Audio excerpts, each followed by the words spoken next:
down too soon then. And it says we're live. So hello everybody, welcome to Critscast. My name is Agro. I am joined this evening or this afternoon or this morning, depending on where you are in the world, by the beautiful, I assume, from your Twitter photo. And there will be a certain amount of the formerly beautiful Sigafoo. Welcome to the show. Are you streaming on Critscast right now? So we're streaming this kind of podcasty type content exclusively to YouTube. Oh, on YouTube. That's right. I was like, I was freaked out for a second. I'm like, I want to make sure we're live. Yeah. I'm doing all right. Healthy, fortunately, right now, and I'll just say that picture is 5 years old or something like that. But I still look pretty all right, I think. I have the quarantine beard going on right now. I don't think any of us really change all that much when it comes down to it.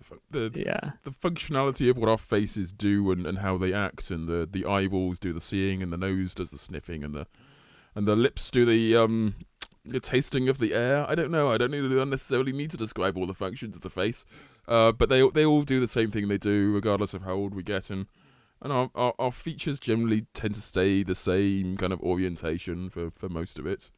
Up.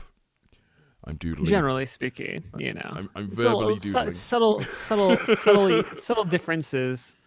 I've noticed. I mean, as I've gone up and down in weight and stuff like that, you can kind of see it. Yeah. But for the most part, everything stays the same. You got the same eyes, I suppose. They can still track you on CCTV or whatever. So. Oh God, don't even. Go. That's terrifying. Speaking of hair, actually, we will skirt over it a few times. We're well into quarantine season at the moment. A little bit more strict than it normally is around this time of year, for obvious reasons.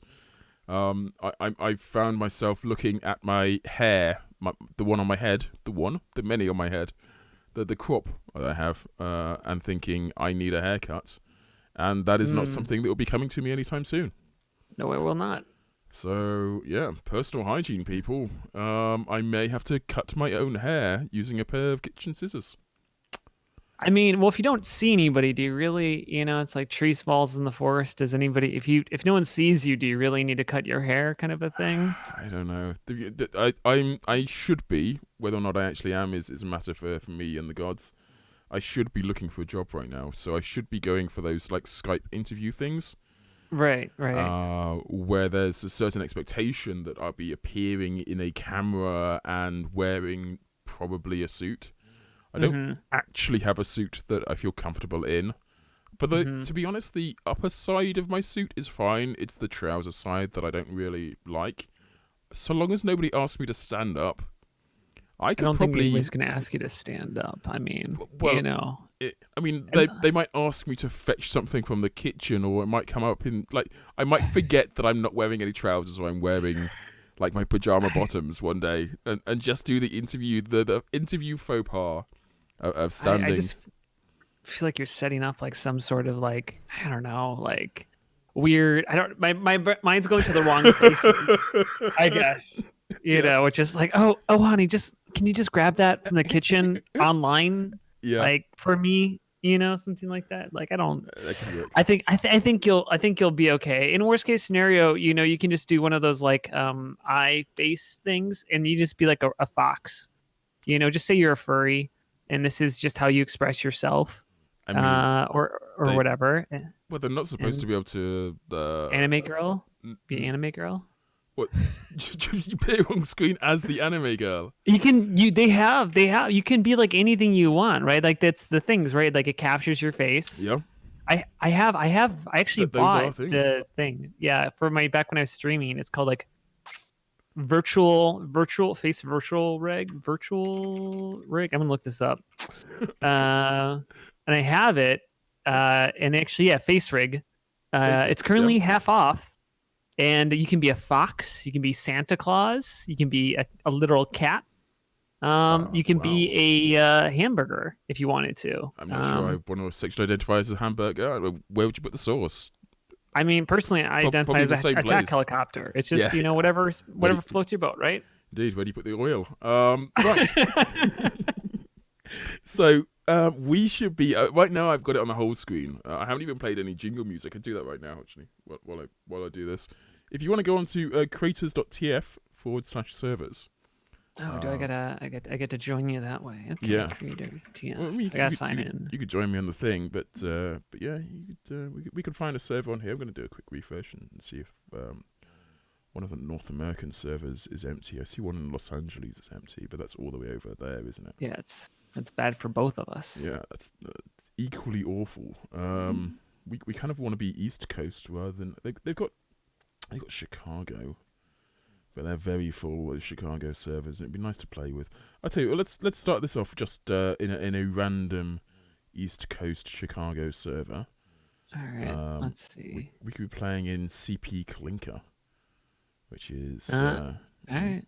Yeah, I'll connect up to that. Okay, let's do that, and then later on in the afternoon, we'll find something that's empty and jump on there and invite people to join us in that server. That'll be an opportunity. All right.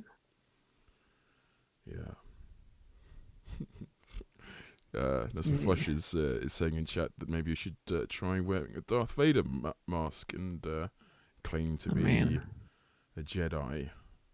You can. That's a reason why when they say that you're not going to accept that they're not going to offer you a job, you can just be like, your lack of faith in me is disturbing. I'm gonna kill this man. I just killed you. It's almost worth doing it just for that. That is beautiful. Oh man, I please don't die on I might die. Air. I might die. I've had this thing for 2 weeks now. It's slightly worrying because they did say on the news that if you've got it for more than 2 weeks, then you should really go and see a doctor. Yeah, that'd be. I'm very curious. Actually, my partner was sick over to kind of late December, early January for had a flu-like thing with the dry cough, and then got better, and then got sick again with the exact same symptoms. Oh no! It was very, very strange, and very basically 3 weeks of being sick. It was pretty shitty for her. I felt bad. Yeah, no, I've definitely been ill, quite severely ill actually. But for a good, knowledgeable, a logical reason isn't just stupid man flu or something, which had very similar symptoms to stupid man flu. Wow, just teamed up with a scout, and we two-timed her or double-took her. Is it your stream? Are we both playing on the same server? Or? I'm waiting. I'm downloading stuff apparently. I just want to make sure people can see your screen and stuff like that. They can see my screen. I don't think they can see your screen. Because I got your stream on the background. I just want to make sure I'm. Yeah. You can. Oh, there we go. Yeah, we're playing on the creators.tf servers, which means that they've actually got a pack that they upload. I have to download this. Download it and get all the maps. So you never miss out. It's your opportunity to join a game. Well, you got to be ready for the new TF2 update after we get now that Half-Life Alyx is alive, which actually makes sense about what was going on with the TF2 team when I was there last time. Well, because they were Alyx. The last 2 times, Half-Life Alyx that just came out Monday, or it's going to come out Monday. I think they pulled a lot of people onto that project, a lot. That's how they valve. That's pretty much what they do. Where's the next control point? Oh, I've lost track of everything again. Yeah, they'll we kind of speak about this every week, and we will speak about it until Alyx is released, and they will speak about it a bit more. But yeah, when they're in the throes of passion for the next release, they will. Hang on, is this not mid? I thought this was mid. I guess this is second. They will wait around and they will throw everyone onto that final thing they're trying to produce, and everything else gets put sort of by the wayside. Yeah, I mean not every single I don't think they did that with Artifact necessarily. Maybe they did, but I think that was just a little bit of a slower burn. But I'm guessing just I'm wondering how much resources they put. Did they build what did they do for is this the first of many Half-Life or like VR games they're gonna be putting? I assume they're gonna try to put out some killer VR stuff. Yeah, like, I mean the conversation that I had, we're dick measuring at this point, because I have also been to Valve in the last few years, and the conversation I had with Robin, he let slip that he was working on a few VR games, perhaps as many as 3. So Half-Life Alyx being one of them. Does that mean that there were other games that were worked on but then never actually released? Possibly. They might have started but not finished stuff. They might have just put things on hold until such times as it's possible to dedicate time and resources to getting them properly done. Like, who can say at this point what their actual intent is? They did say that what the fuck? They did say that they're going to be bringing back Artifact, right? So that's kind of hope on that side of things, which I'm personally very excited. I really liked Artifact a lot. So I'm very, very hyped to see them bringing that back. It was that whole release. It just got so much hate, so undeserved. It was just absurd. Like, people were so just like, it was people falling over each other to try to cancel, Artifact, rather than just being like actually understanding what the issues are. I don't think the game itself was given a fair shot. But by the same measure, it was a spin-off of Dota. I mean, if they had been perhaps a little bit more ballsy about it and said, well, we're releasing this brand new IP that's never been seen by anyone before, and it's not anything to do with anything else, and it's a card game, yes, but it's done by this incredible developer, this amazing human being, it's going to be amazing. I think it would have had a better time of it than what they attempted to do, which was use the fan base of Dota. And in many ways, the structure, the things that made Dota kind of cool, the 3 lanes of Dota. Wow, I was just swamped by everybody then. I was destroyed. But because they tried to make it a Dota thing, and the fan base wasn't particularly after that. Well, I think the bigger thing was just that, like, the problem is just like they let.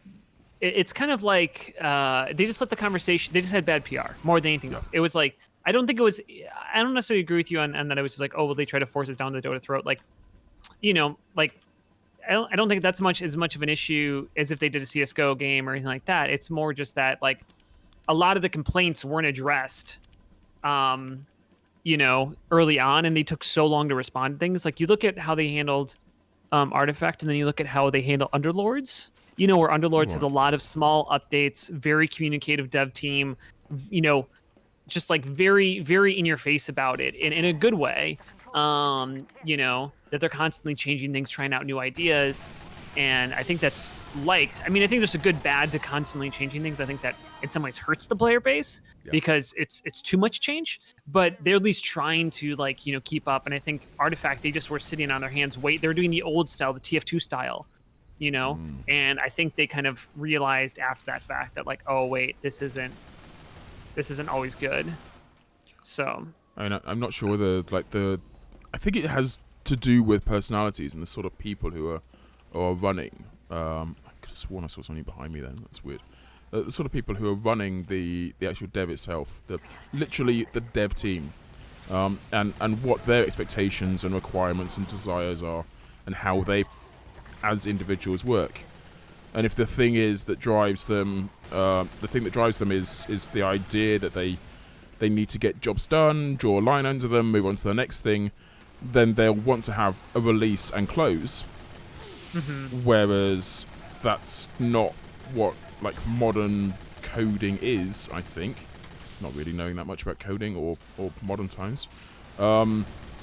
And perhaps it's not the sort of the design model of an indie team that's trying to translate itself over into a new role. Trying to make a name for themselves and just trying to push a product and then get modifications, changes done quickly. Like the fast Far small changes. But yeah. So anyway, I mean that's a game that has at least, sorry, going back to Artifacts, it's a game that they've actually, I think that I saw a tweet that you retweeted or liked about Artifact, about it sort of, them definitely saying, we're changing, we're doing stuff, there is something coming, wait for Alex to go out and then there'll be more. Right, they basically said our team was being moved over to the Alex team, sorry, I gotta kill this teleporter as I lag like crazy. In that now that Alex is done, we can now focus on Artifact again. Because I think the thing is like I think they're talking about like bigger scale changes potentially to the game, just like trying to get. I think they're trying to make it less RNG based. I think that was the biggest complaint that people had who didn't like it. Beyond just a lot of the other issues of like, oh, it's too paid and shit like that. Like, people just didn't understand the system. Like, I'd 100% rather have what I have in Artifact, where I can put in money to get a deck, and my cards have value, over what like Hearthstone is and stuff like that, where it's like technically everything could be free, but realistically, but if you want to win, much worse. I mean, one of the weirdest things they did from a pure gaming perspective is, for Artifact at least, was to launch a game at a base price that didn't make it successful. Like, it couldn't be successful at that base price. Like, in order to own all of the cards, you needed to spend like 100, 200 quid or something. Right. Well, it's like, what I mean, to be fair, it's like, it's even if you spent $20 in Hearthstone, right, you wouldn't come close to owning more than like 20% of the cards, 25% of the cards, right? It's just like this. Again, it comes down to, it wasn't so much the price as the perception of value. And they just, there was a game that was more like a free to play, but it was sold as a normal game. And even though it wasn't, any worse than necessarily how that would be, it just, they messed up. They bad with how they released it and how they did everything, and they just didn't control the narrative. That's just what it comes down to. I just don't think they let the narrative get away from them, and then by then it was just too late. That the hype train was like way against them. So I'm hoping that they go free to play, and they go kind of more to the model, kind of what you're talking about. So I weirdly, you've almost never. I think that's something that Gabe has actually said. You never get a chance. You never get two chances to launch a game, and it's one of the reasons they've always sort of held off before actually launching their final product. But in this day and age, you get as many chances as you want to launch your game. You just have to make something significantly different from the last time you launched it. Right. Well, it's and that like significantly different thing. Oh, I see a spy. Sorry. That significantly different thing can be that this time we're making it free to play, or this time it's going to be like even to the point where they don't necessarily need to make it different at all. But we haven't updated in 6 months, a year.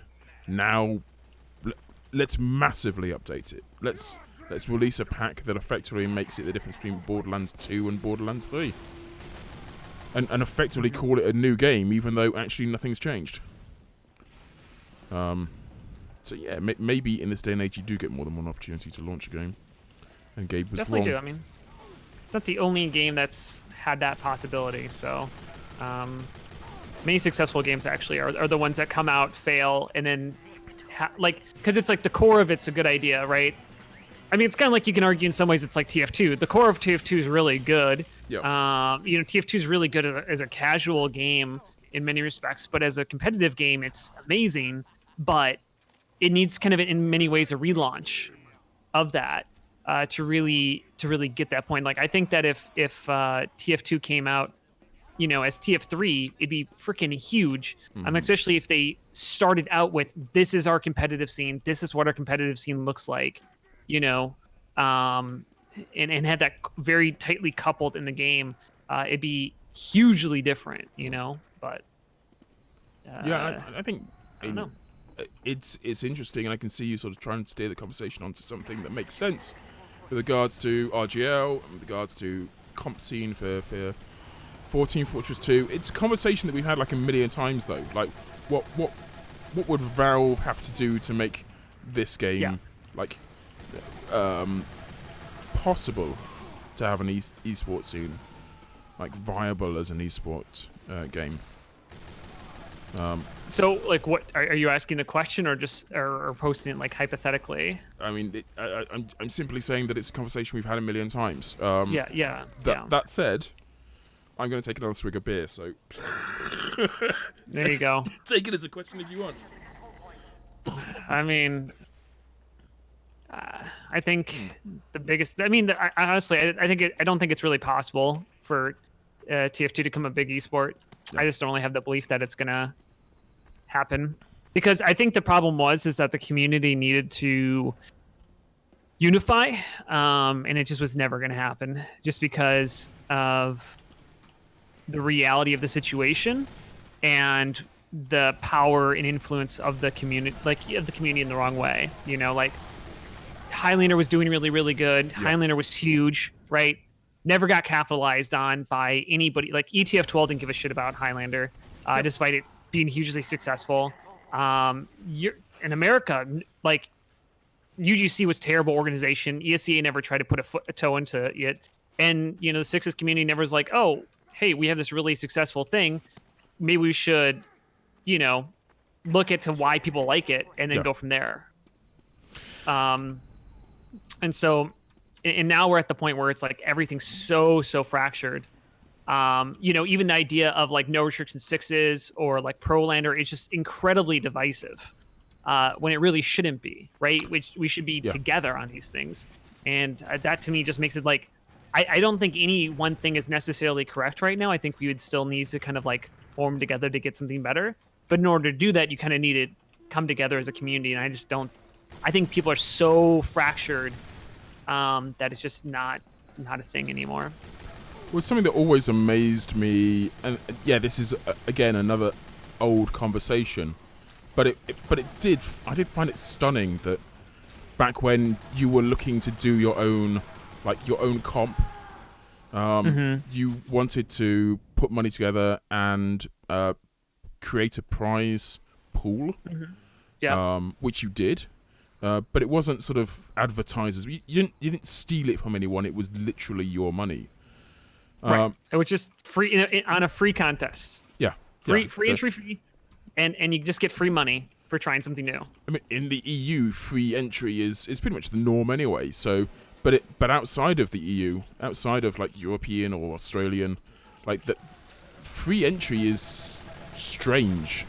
But as you said, free entry, like. There was nothing you needed to do. You could simply accept the possibility of this new thing and enjoy it.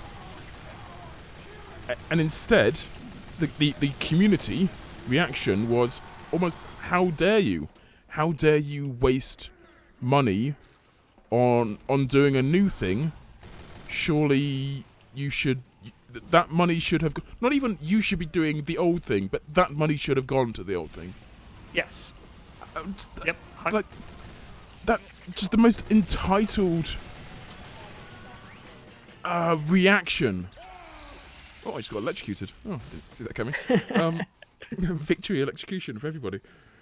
But it was a really strange and outside the context of Team Fortress 2, outside of the context of the competitive environments that existed at that time. Well, and I think it's like one of these. It wasn't surprising to me, given in particular the Sixes community. I feel like the Sixes community in particular, just like, cause like I don't think I received any blowback. Like if there's like Prolander was trying to replace any format, right? It'd be replacing Highlander, right? Because it's basically just a better streamlined version of Highlander. Highlander Light. Yeah, and it just like fixes a lot of the problems that exist inside of Highlander.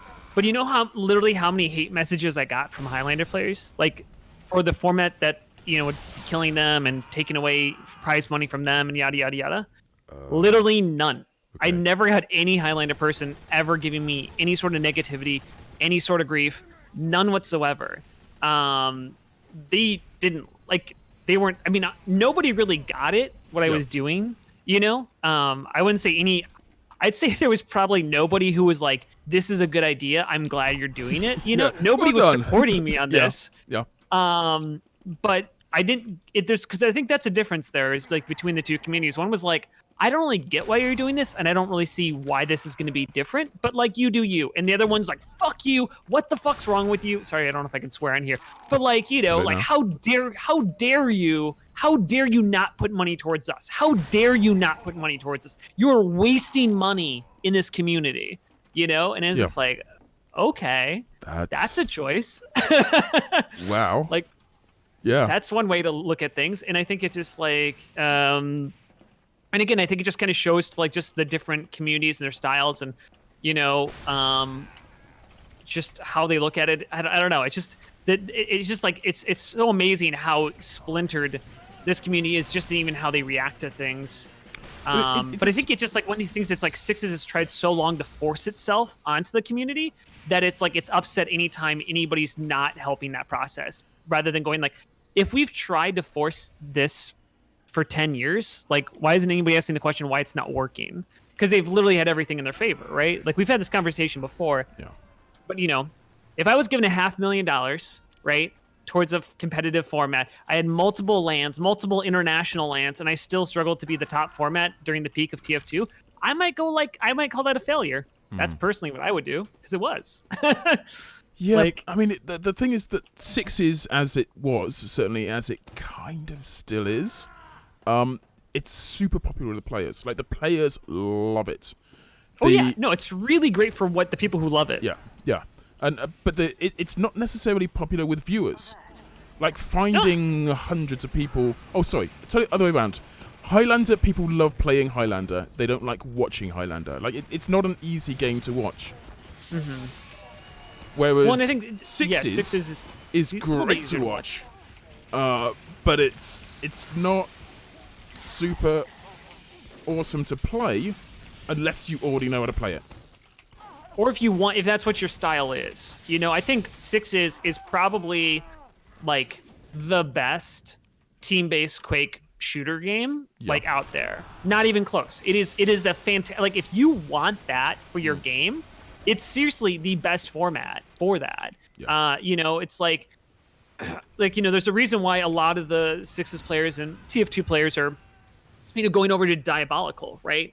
But especially the Sixes players, right? Because it's really up their alley in terms of like what they enjoy out of a game. You know, Diabolical, right? Yeah, it's the one where you're playing as Pac-Man or something.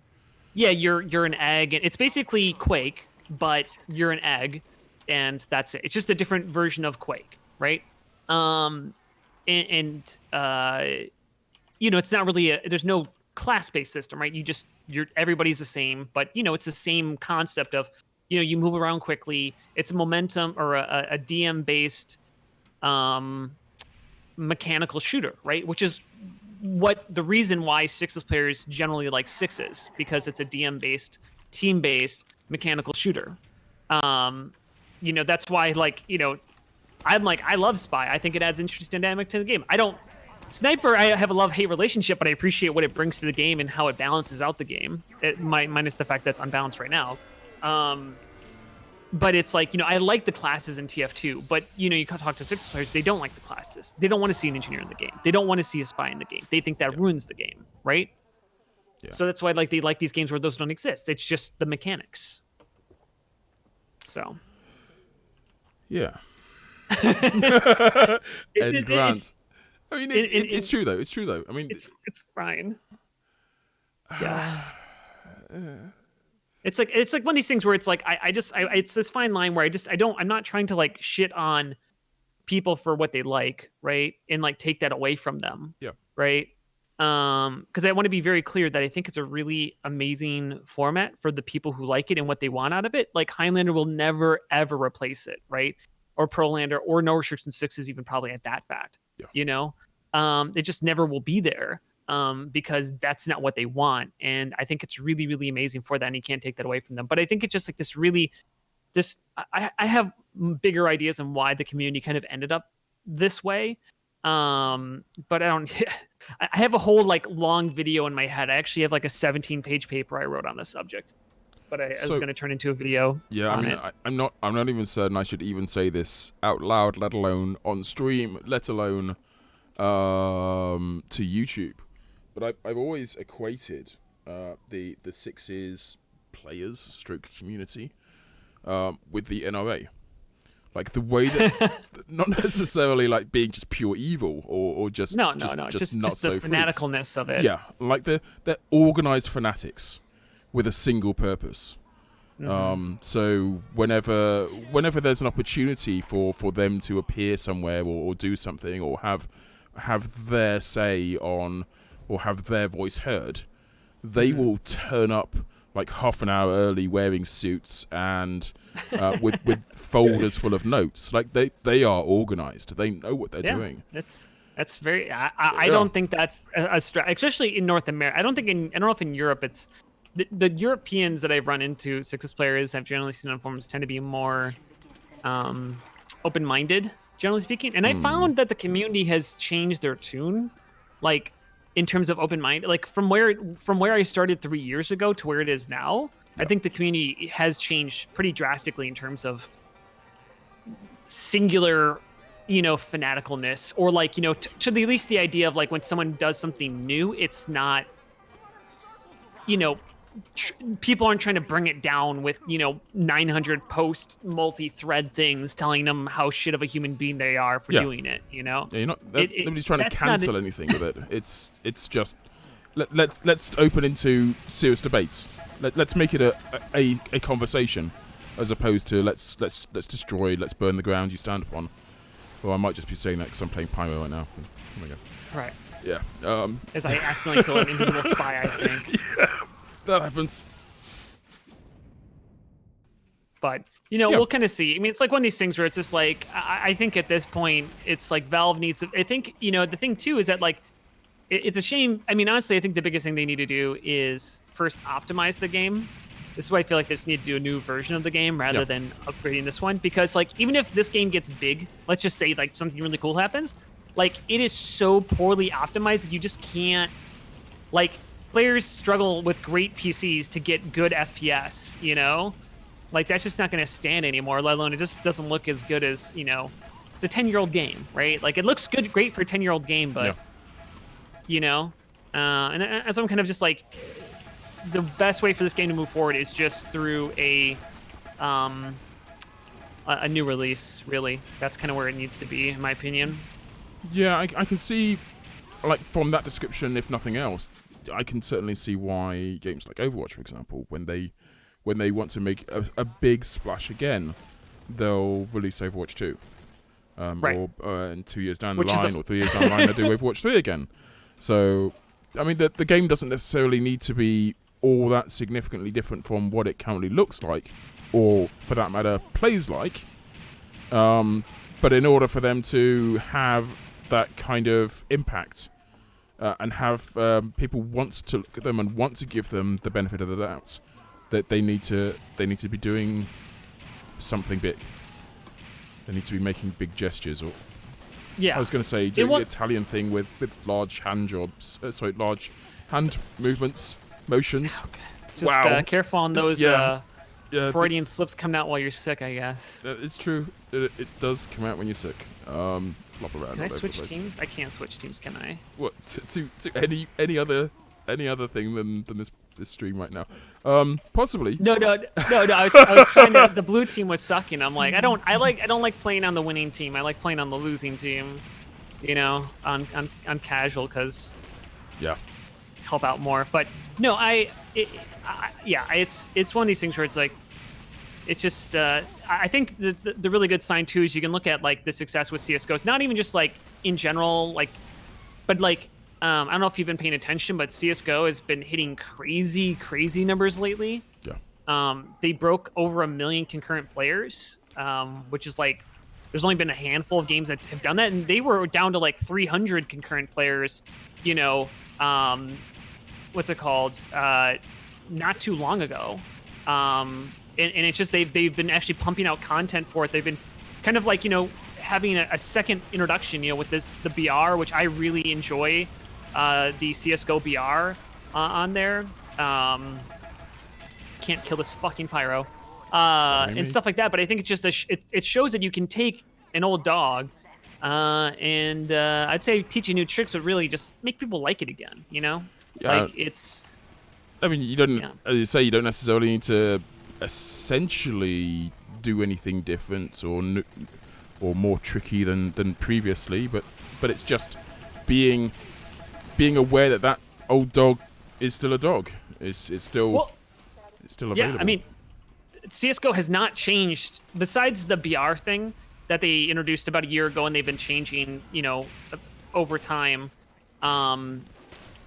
They haven't really done. I mean, the base game is pretty much the same, right? They've done some like minor changes and stuff like that, but it's nothing major in terms of like introductions and stuff like that. It's just a good game. That's just what it comes. It's just a good game. So that's what TF2 is.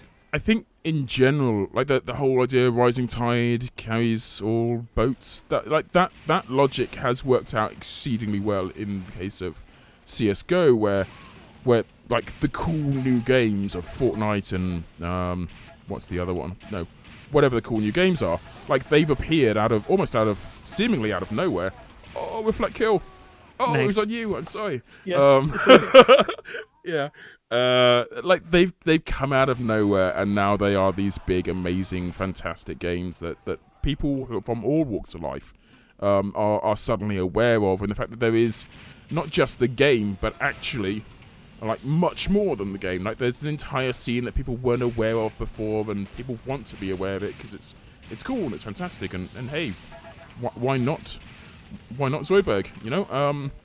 And now, so the market itself has grown to such a degree that actually being a part of that FPS competitive scene just means that, like now, like you might still have the same slice of the pie, but the pie itself is significantly larger. I can't remember how many analogies or whatever I've thrown into this. Essentially, though, that's just the way the cookie crumbles. That's it, indeed. Indeed, exactly the way that the cookie crumbles. And fish and barrels and all sorts of other things go into it. I can waffle for hours without actually saying anything when I'm playing TF2. I probably should warn someone about this or seek advice or help. Yeah, so like this is what makes it so exciting to be part of esports at the moment. It's growing so rapidly that it's surprising how little different from whatever it is the thing that everybody loves you need to be in order to have a part of that new audience. Well, I think the other thing that's been shown is that, like, if you have a good game, I think something that Valve doesn't do is they just don't put money behind things for the most part. Like with CS:GO and Dota, somewhat, and they've been doing it better, but it's like, TF2 makes money. We know that. Yep. So it's like if we actually had like real prize pools, like a Valve initiative and stuff. I mean, this has been talked about a million times, right? But again, it comes back to just like there needs to be a central like one format. Like that's what it needs. There just needs to be one format that like is the main format. Like we can have other formats people play, but it needs to be one format that's competitive. I think there needs to be almost the Valve format, and they were kind of striving towards that when they released the competitive updates. But it was too little, too late, and in the wrong direction, and it wasn't really a Valve way of doing it. It was a way of doing it, but it wasn't a Valve way of doing it. It was a knee-jerk reaction to their pie being eaten by someone else. I think it was their attempt at trying to listen to the competitive players, but they just kind of did their own thing, in the process. Like, I again going back to a visit when I was at Valve and spoke to someone at Valve. It was they kind of literally owned up to it being their overreaction or underreaction, and it wasn't. It didn't turn out anywhere near to the game that shall not be named, and I think is banned in our chat. Yes. Yeah. Okay. I thought that was you. I thought I got another kill on you. That was a momentary period of excitement there. It was very short-lived. But yeah, they effectively said that it was a reaction to a game that was launching at that time that had a competitive scene. They wanted to prove that yes, they were valid, They also had their own sort of competitive game, and why would anybody go and play this new game when they could play TF2 comp? But it was not launched, but they launched it without sort of sufficient testing phase, even though it had been like 2 years in development. So I mean, well, they came in, it's like I think the biggest thing they did wrong was just like just not doing they just need to do events rather than just trying to do the straight up like comp format right away. I think if they did that, it would have been a lot more interesting in terms of like, let's do, and then I don't know. It's just there's so many failures that happen there, and it's a shame they never actually try to. They did try to fix. I mean, they had like they added in like, to make it so like there's an actual like MMR system, to help that out. But like, I don't know. They never did a big, because they never actually try to fix the issue with just getting enough players into it, right? That whole thing. But again, I just don't even think it matters, because at the end of the day, like, if an average person can't turn on TF2 without configs and play the game comfortably with a good PC, like, doesn't matter, in my opinion. I mean, like, it just doesn't matter. There have been many videos out there about how incredibly appalling the user experience is with Team Fortress 2. And I'd sort of take your conversation a little bit further and say, actually, if a player can't log into the game and immediately know exactly how to enjoy themselves playing Team Fortress 2, like, what is the point of even having a comp scene? What is the point of even Valve wanting to get people excited about this thing? The major advantage to many of the or the major change to many of the ways in which comp is perceived within other games is that it isn't perceived at all. There's no difference between playing a game of Overwatch competitively, oh my god, I said the game, and playing a game of Overwatch like just pub.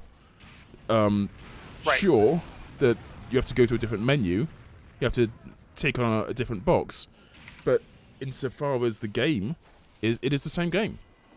And like that is just not an experience that you're going to get from Team Fortress 2 when you first log into it. You have to effectively have a friend launch with you and have them take you through the process of doing pretty much everything in order for you to understand how to play TF2 comp, let alone how to play the bloody game. It's really not set up for usefulness.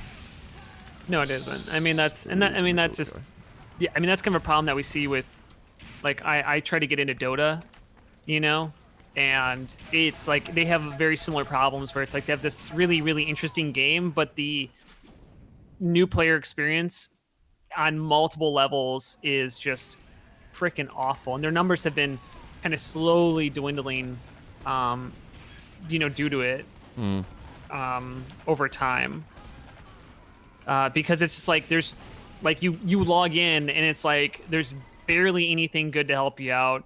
The quick match scene is filled with people boosting, it's just it was just really unpleasant overall. Lots of smurfing because they didn't have the CSGO system in place yet, which is, once again, CSGO has been really on the forefront of doing a lot of cool ideas. I don't know if you know what they do with their matchmaking now, with that stuff, with the trust system, I believe it's called. Please do. So basically, the way that it works is that you will only get matched with people who are on the same level of trust factor as you. Trust factor basically looks at your Steam account and determines how likely you are to be an alt account. So, for instance, I have 150 games on my account. It's existed for 15 years or whatever, probably longer than that. But exists for a long time. I'm likely on my main account. I'm likely a main person. Yeah. Compared to someone who has 2 games on their account, only in CSGO, it's only existed for 6 months, or it's a fresh account. That's probably an alt account or a cheater. Yeah. And then what they do is they make the cheaters and alt accounts play together. So it's I can tell you it works because I have an alt account. So I used to, back in the day, I would play, I would alt in CS:GO a long while ago, and CS:GO unfortunately doesn't really have a good. You can't casually play matchmaking. Like either you're playing matchmaking with your real rank or you're not playing it at all. And so I have like an alt account. So I started just to have an alt account, which was around my real rank. So it's not a Smurf, just a second account where I just don't really care if I win or lose, you know, or I'm not stressing. I just like want to play the game. And I can't play on it anymore because I get put in with all alts and Smurfs, and they all equal like the other like I mean it's at least like very consistently a cheater in the game, or people just like throwing, you know, like I've never played on my alt to throw. I just played on it to be casual, you know, and it works. I literally never play on that account anymore because there's just no point to it. And it's the same thing with like Dota. If that was in Dota, that'd be great. I mean, obviously it'd be great in TF2 if we actually had a player base that actually used competitive, but you know, it's a very, very, very cool system that is effective. And I'm just surprised they haven't implemented that in Dota, given how good it's been in CS:GO. I think there's always I was going to say that there's a numbers game, and Rusky Do, former host of the show, explained this very succinctly. And unfortunately, I no longer recall what he said, so I'm not going to explain it succinctly. But I will say that there's a certain number of people you need to have within any kind of formula in order for something like the MMR system to actually work. And if there's insufficient people, not only does it not work, but it breaks horribly.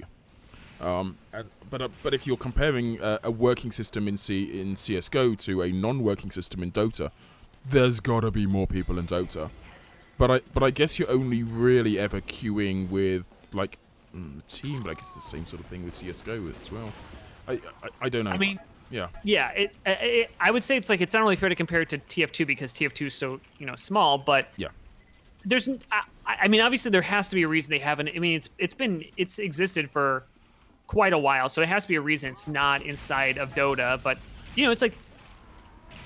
Yeah, I agree. I mean, like, obviously, at the end of the day, it's like you can't do something if there's not enough people to support that, right? You can't do an MMR if you don't have enough people at the different ranks to make it work, yada, yada, yada. So I completely agree on that front because it truly is a numbers game in that way.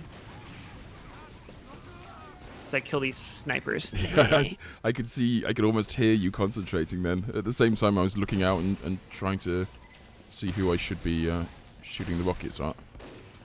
I'm currently on my main shooting on people in casual. It's what good players do.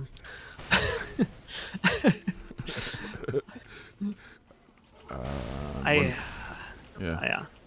No, I was going to say this new format of playing TF2 and talking is great. The conversation seems to get like really ferocious and interesting, and is disrupted by the fact that you're actually trying to play a game. But yeah, it's working for me, so it's the best you can do sometimes. Speaking of best you can do sometimes, RGL was in a great position fairly recently. Yeah, we were going to have our first LAN, right? It would have been this coming week if everything didn't go to shit. So unfortunately, we are NA curse. Well, the problem with the previous NA LANs was due to the admin team. Shit. Nothing to. Sorry, carry on. No. I've just spilt beer all over myself. Okay. Yeah, that'll teach me. That'll be. I think the worst thing that's coming out of this is that I'm now having to use all of my toilet roll to mop up the beer. So I'm not sure this is. You don't have paper towels. You don't have like a. I've used up all my paper towels. Oh no, that's. I know. It's Speaking of the illness, it's robbed me of my dignity. I now have to use. Well, you could do. You gotta go grab a towel. You gotta grab you should just get a handkerchief. You can sneeze into it and then rub everything around with it. That makes perfect sense. And now I just found my paper towels. So yeah. Okay, this is all going terribly. Anyway, you were saying you had a LAN. We were gonna have a LAN, and then we're not gonna have a LAN because of this stuff. It's really, really unfortunate. I was very concerned about it, just because I've been following the land stuff or the coronavirus and stuff very, very closely over the last few months. And it's just a shame that it got to this point, but ultimately that's kind of a bigger thing of failures from our government, which is a whole other conversation. So it is what it is right now. And, you know, we're hoping that, you know, maybe we could get a land for season 3. You know, the question of what is society going to be like in 4 months? Or is it 5 months?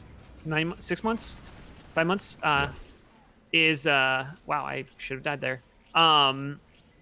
You know, that's still up in the air, right? Like, we can't even be like, I mean, we can set up an August, you know, land, which is roughly what we're looking at. That's like, there's definitely no guarantee that that's going to be able to go through, given the readings and stuff that I've looked at. So we shall see. Yeah, it's a bit depressing overall, just for a lot of reasons, but it's sad because, you know, a lot of people were looking forward to having a LAN in North America, especially, you know, it's something that's kind of unique because I don't think Europe has ever really done a LAN, if I recall correctly, recently, which is based off of rank, like it's a playoff LAN, you know, where it's like you play the regular season for this. Right. Yeah, I could be wrong, but closest I can think to that is Copenhagen Games last year, or possibly the year before, when there was I think it was like placement was decided by, or invite was decided by how well people did in a particular like Premiership division. Yeah, I know there was one where I think it was like you would get like a, what do you want to call it? I think you got like your spot in the tournament would be paid for, or like your tickets would be paid for your players, but it wasn't necessarily like tied to the what do you want to say? Like it wasn't necessarily like, oh, well, because it wasn't the top 4 teams that made it. It was just that the number 1 team had their stuff paid for. Yeah. If I recall, that's the last one I can remember. That's the closest to. Yeah, that's about as far as we've got with that kind of thing. And I mean, the way that Europe tends to do LANs when we do them is big, like go big or go home. So we'll have 60, 100 teams or something. You know, massive numbers of players.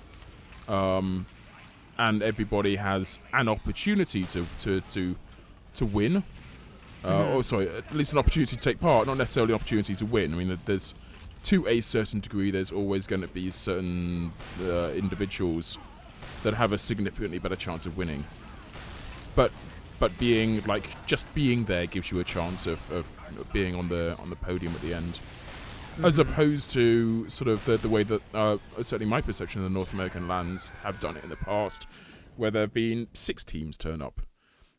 Ferocious matches, but it's still 6 teams or 4 teams. Yeah, well, there's I think, I mean, because it's just a difference of like the structure of the LAN. Is it a LAN that is it like an invite LAN, so to speak, where it's only the top teams who can show up, right? Or is it more of an open LAN where it's not a league LAN, so to say, as much as it is just a LAN for you get what I'm saying here. And I think we do have those. I mean, that's like RGB LAN.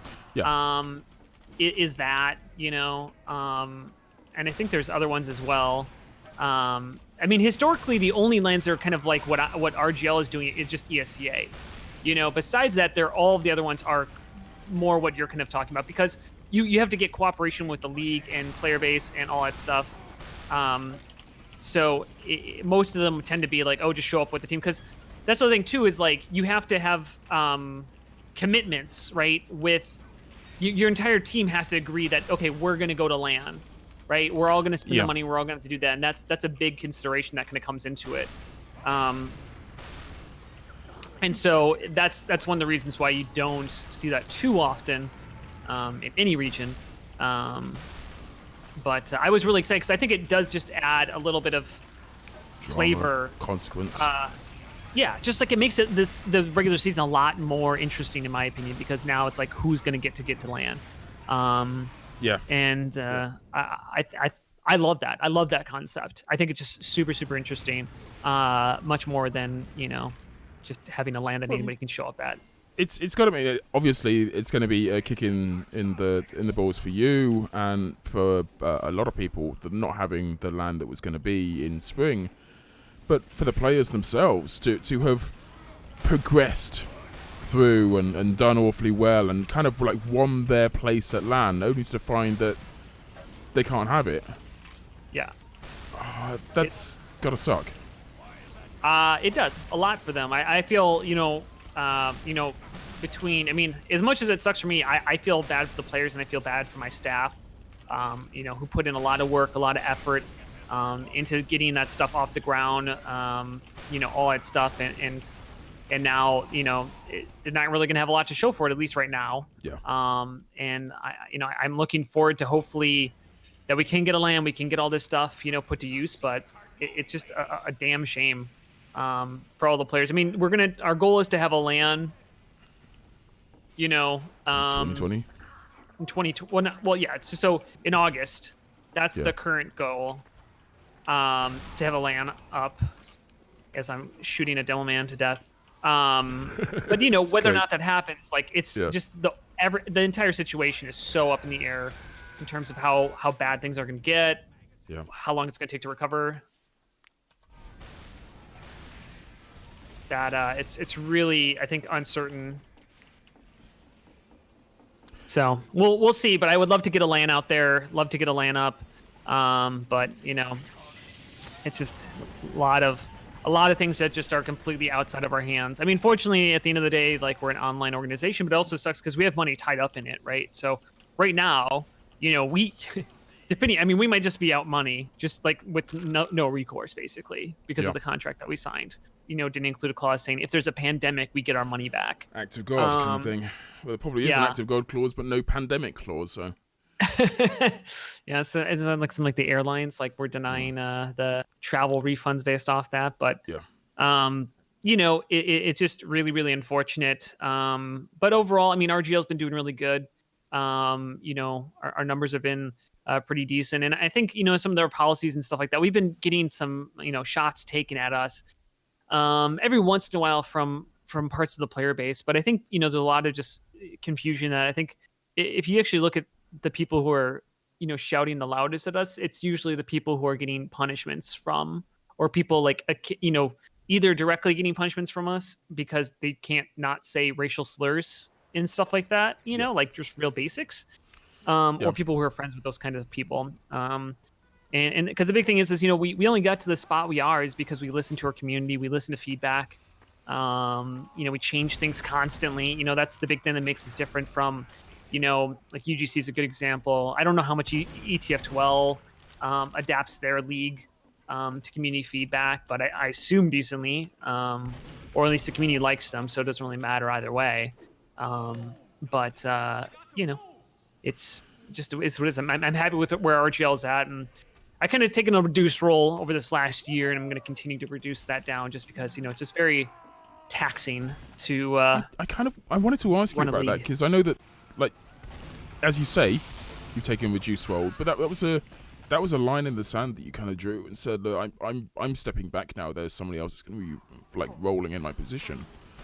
Yeah. And then you kind of announced that there's going to be a LAN and all of the things that, like, it seemed like you retiring to spend more time with your family, and then RGL kind of exploded a little bit. Well, yeah. So yeah, it's not that I ever I don't think I ever took. The best way to describe it is that I still was helping out with RGL stuff, but it was more that I was trying to avoid working as heavily in the day-to-day operations. If you can imagine just the day-to-day, I mean, when I'm really in RGL and helping on the grind, I'm probably having conversations with 15 to 20 people a day about different things, keeping stuff on track internally, talking with external players, making sure they understand what's going on, talking about their band, whatever needs to happen, basically. I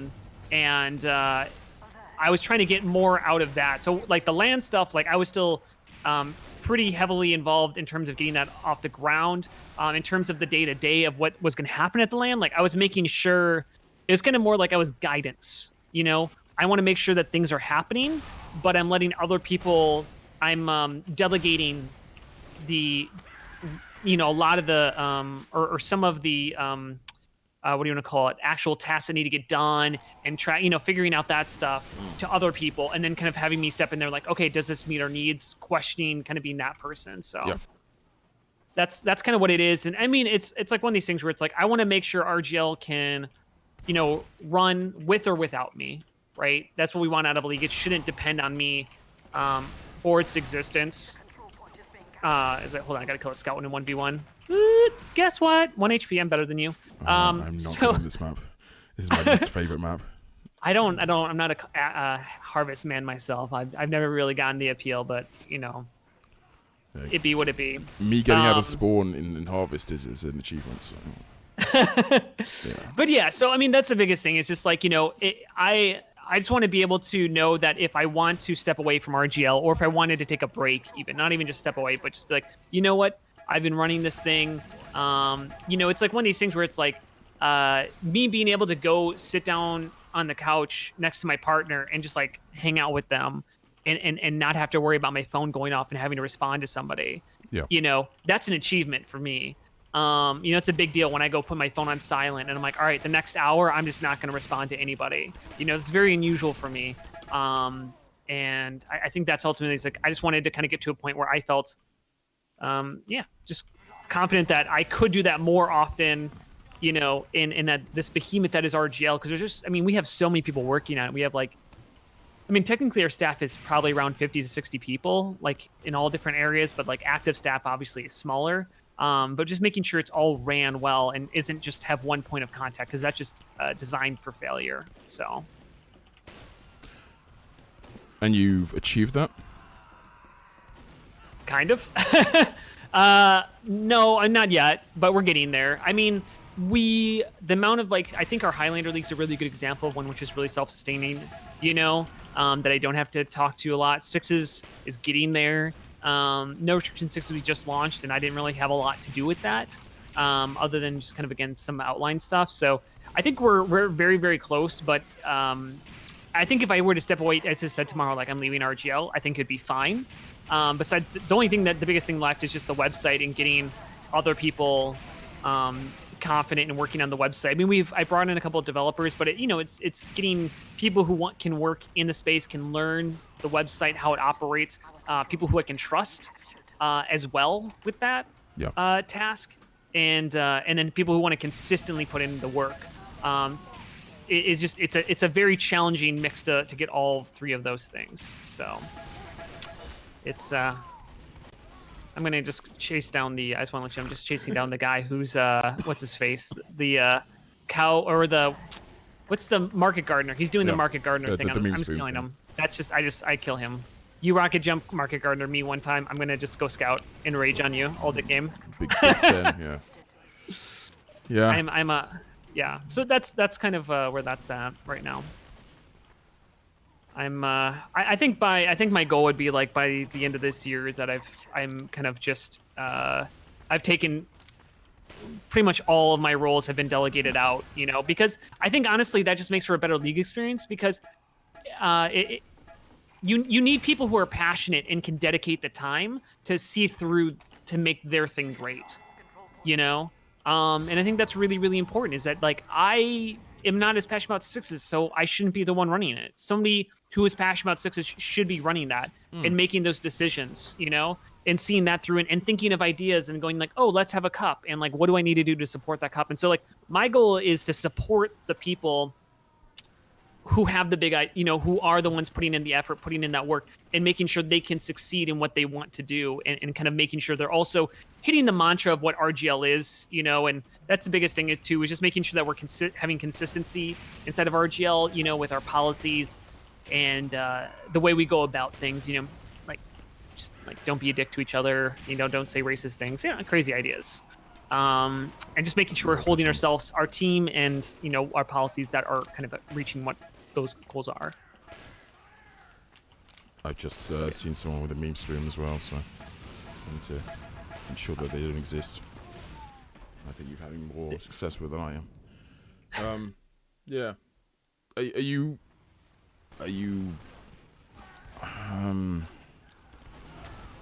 happy? I mean, is it growing? Is RGL growing? Is it still getting bigger, or is it? It's this last season.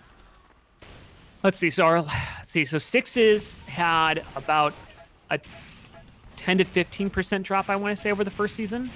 Highlander saw growth over the previous season, but it's not its like biggest ever. Like, so I think the third season of Highlander was its biggest, and then fourth season saw a drop off. I think we're going to probably see a boost in all of our leagues,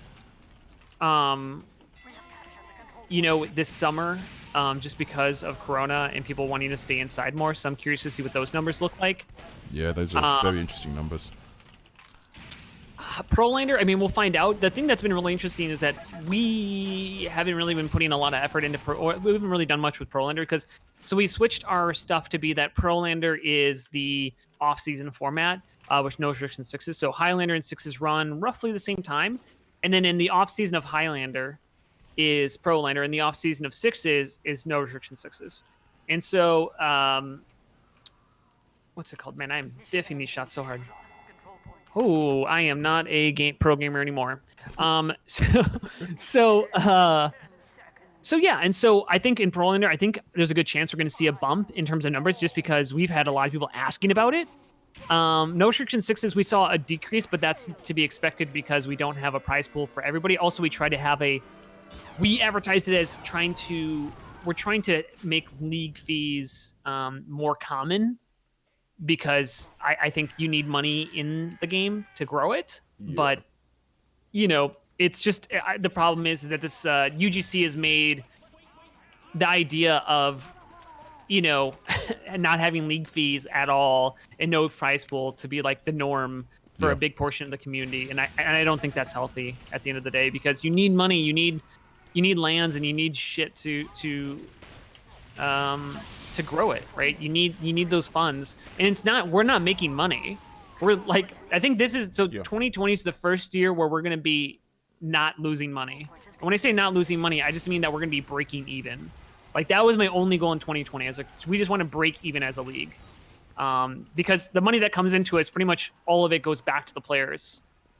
And I think that's a big point. Yeah, people. No, I've very recently gone through a very similar experience in that that there was a post up on one of the forums, one of the larger forums, essentially saying we're evil for trying to block off our VODs. Right. And I went through that slightly frustrating process of analysing actually whether or not we do make money, and if we do, I ran the figures and posted my results, and the results were essentially no, we don't make a profit. The we in this is essentially my bank account. So my bank account doesn't make a profit off what we do. Right. We do get money coming in. We get some fantastic people who have subscribed to us through Twitch or through Patreon, or sometimes both. And we have in the past worked with various groups of people and done various advertising opportunities. But in the big picture, all of the money that we make effectively goes back out to the casters. Right. I mean, the thing is like, you should be making money. Like, RGL should be making money. Yeah. We want, like, anybody who's like, oh, well, you guys shouldn't be making money is a fucking idiot. Can I just say that outright right now? You have. Is it like anybody who's just like talking poorly about someone trying to make money inside of esports?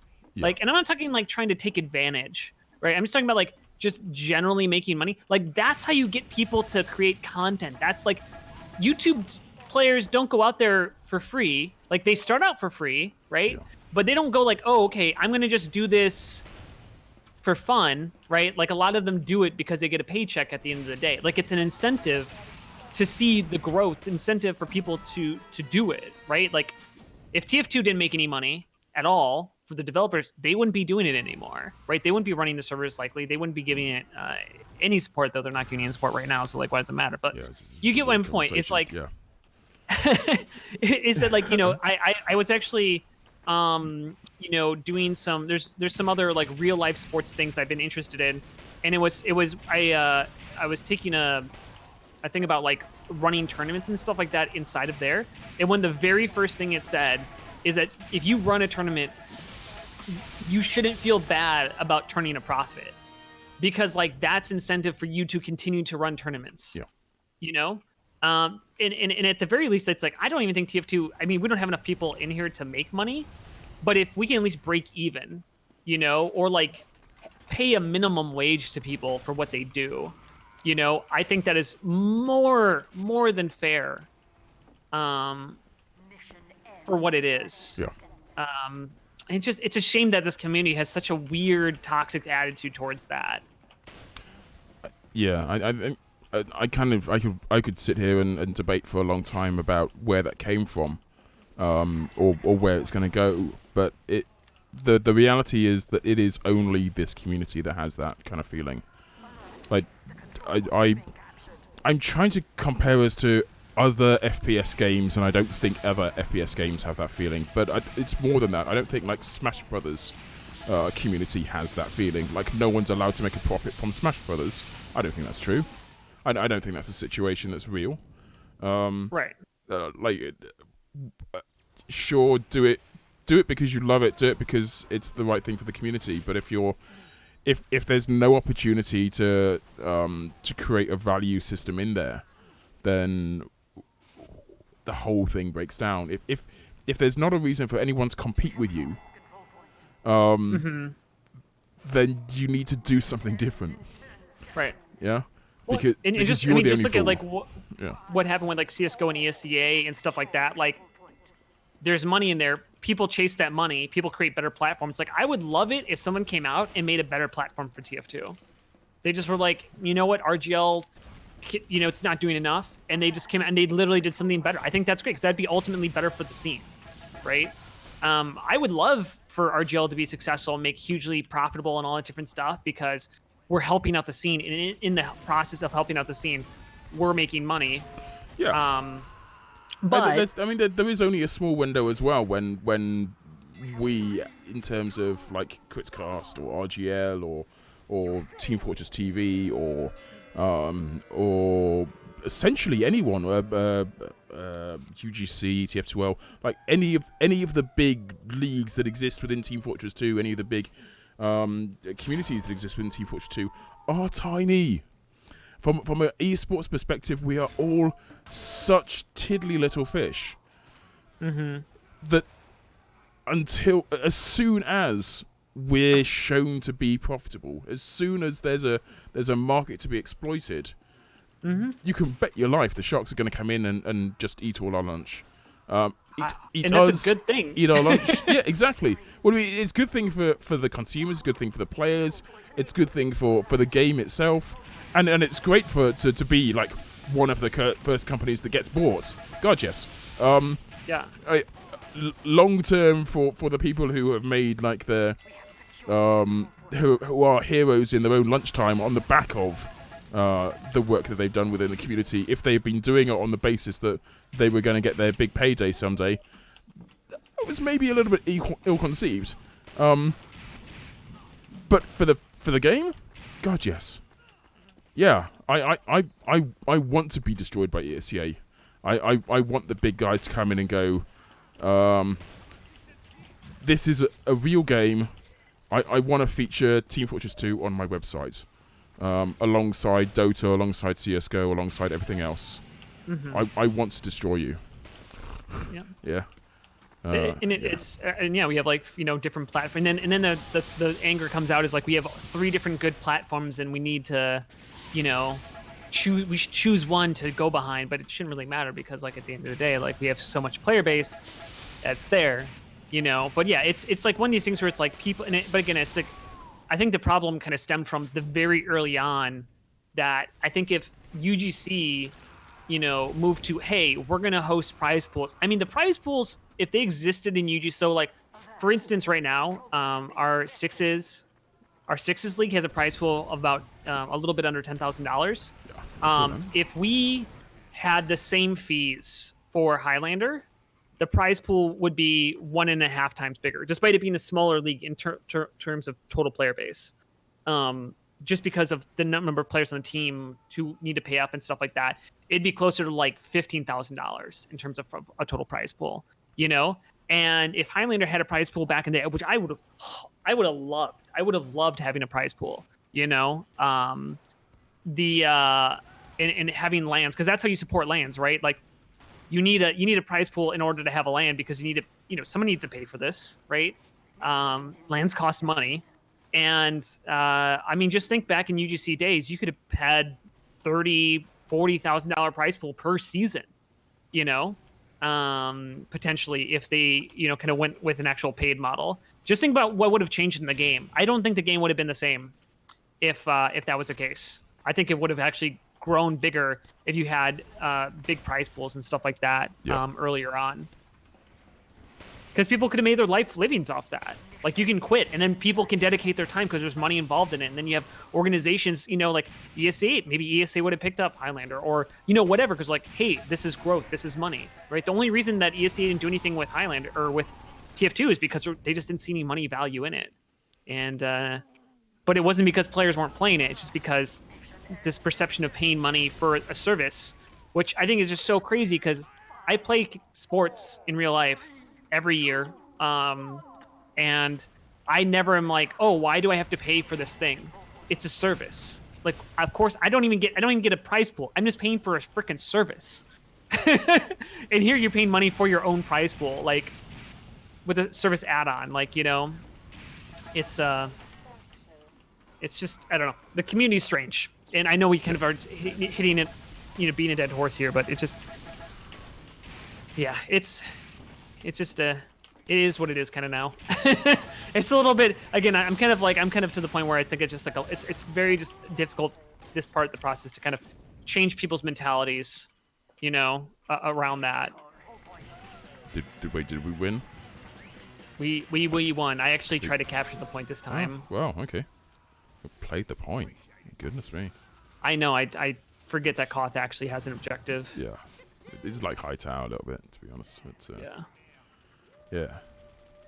yeah. It is a very, it can be at least a very frustrating experience being part of this community, being certainly part of the competitive community. It can be rewarding.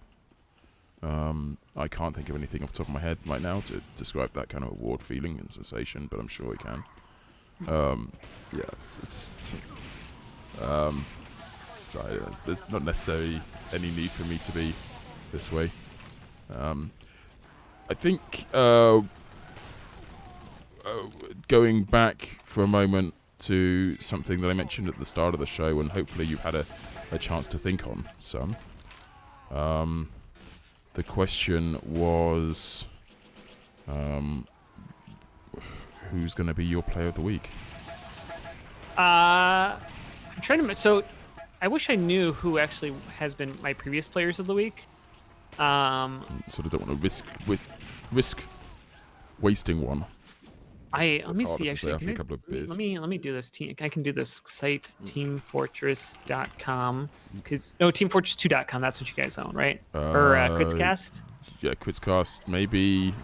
Well, what you can do is just go into backpack.tf and look up people's profiles and see if they got a low-fi long wave. That's way too difficult. Quitscast. Well, yeah. But I had one in mind. I'm like, I should probably double check that they actually, you know, didn't already get one. Okay, I'll let you do that while I try and mince people in the air. I'm sure mince people. Apparently, I can't. They're not showing up in my Google search. So, I think so. My player of the week would be my. So we talked about me kind of taking a reduced role. One of the big things we took, one of my admins who was running Highlander very successfully, and Highlander has been doing really well. And I think he's brought in a level head in a different way, to RGL, and an incredibly hard worker. Just I cannot say enough good things about him. He's written up so many articles for us and deals with so much bullshit. And I mean, every admin does, but, especially the head admins, so they're going to deal with the brunt of it because they're the ones who can actually, make the change and have people come at them. My boy Exa, who is currently the league's head admin, that is who I would put as the player of the week. All right. Well, regardless of whether or not Exa has been player of the week in the past, they are player of the week in the current. So congratulations to Exa. You are this week's player of the week. Oh, I'm trying to play the music and nothing's happening. There it is. Woo, yeah! Start the freaking party! Well, that was awesome. My system's all working perfectly. Nothing to fear. I almost did the sound, and I was like, "Oh wait, he's probably gonna play it." Yeah, like right before you were like talking about it, yeah. I was just like, "Do do do do do do." I'm so glad that that's part of like the ingrained into Critscast fandom. I've been on here enough, to recognize what it is and where it comes from. Yeah, it's my 5th time doing something with you on here. Yeah, maybe somewhere around there. Sounds about right to you. Yeah, because So you know me before pretty much all our parts of my career, right? Because you were before I was like just a streamer.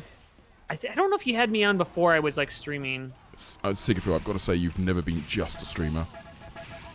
Well, I know, but not to me. Well, I know that our love spans, cross continents, but I'm not talking about that right now. Okay, fair enough.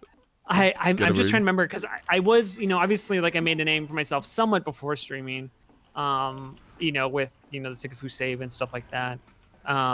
Which I will say, again, I did not coin that term. That was not me. Someone else made that up. I just happily accepted the the moniker, whatever you want to call it. But yeah, no, it's there's probably like a video or like a cast from like every part of my career in TF2 pretty much, except for the early part before nobody knew me, that I got on here. Well, I mean, we are kind of like old boys of Team Fortress 2 at this moment, having been here from the start, and I wonder how many people actually are still into Team Fortress 2, having been here since 2007 kind of thing, or Not 2008. Many. This is the first time this is the first time I've turned on the game since probably December, or maybe January. It's been a long time since I turned on the game. I've got to tell you, I've been trying to entice people to take part in this kind of like reworked version of Critscast. And a lot of the response that I'm getting from people is, "Oh, I forgot that game existed." But yeah, that sounds awesome.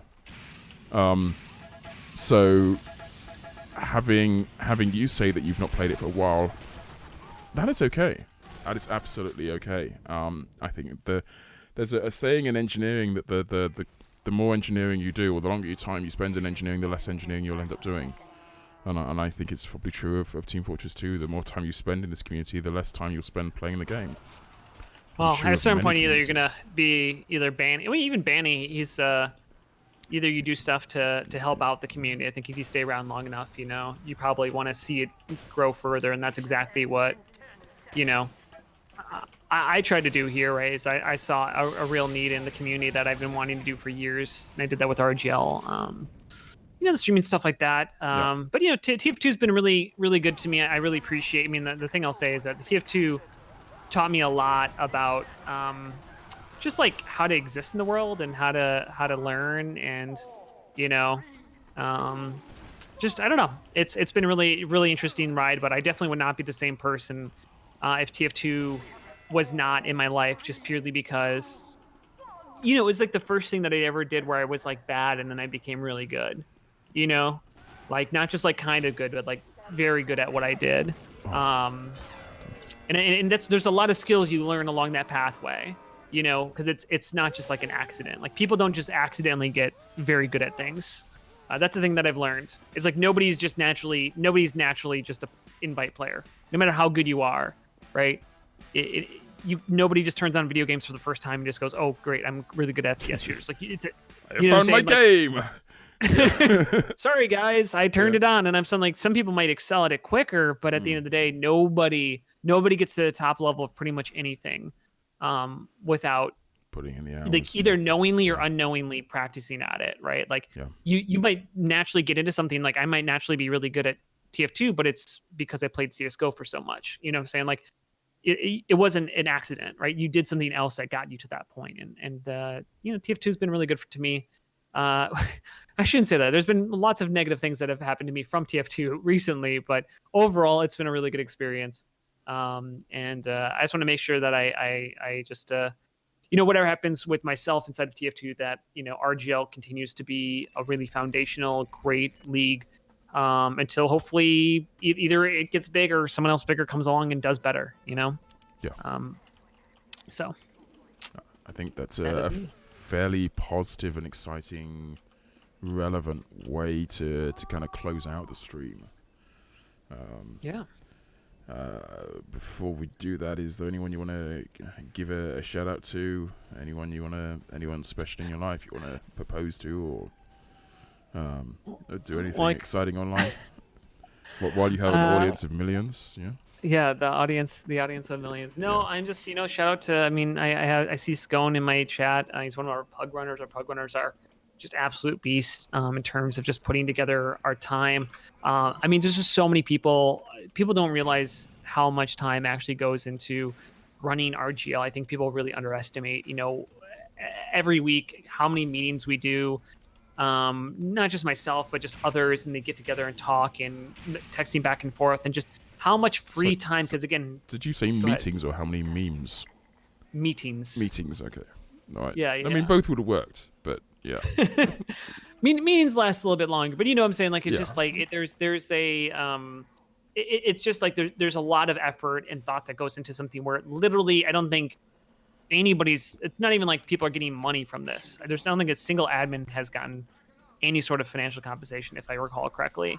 You know, maybe some of our production people, but it's just like, it's crazy how much time, you know, put in. And I think just that's the thing to keep in mind, you know, when people, you know, want to talk about it, just keep in mind like what's going on here. Kind of like the post I made for you, where it's just like, you know, people are just getting up in arms. They're trying to make a big situation out of a small thing, and it's just really discouraging. And so, you know, I think that just is just shout out to everybody on my staff who puts in the time and effort, and shout out to all the positive people. There's just like, I think the thing to remember too is that, you know, the community is mostly made up of good players who don't say racial slurs, who, you know, are nice to one each other, who do want to see each other helped out. And I think it's really easy to kind of get down on ourselves as a community because you see so much because the community unfortunately has allowed those negative voices to become commonplace, and had a platform to speak, but that's not the norm.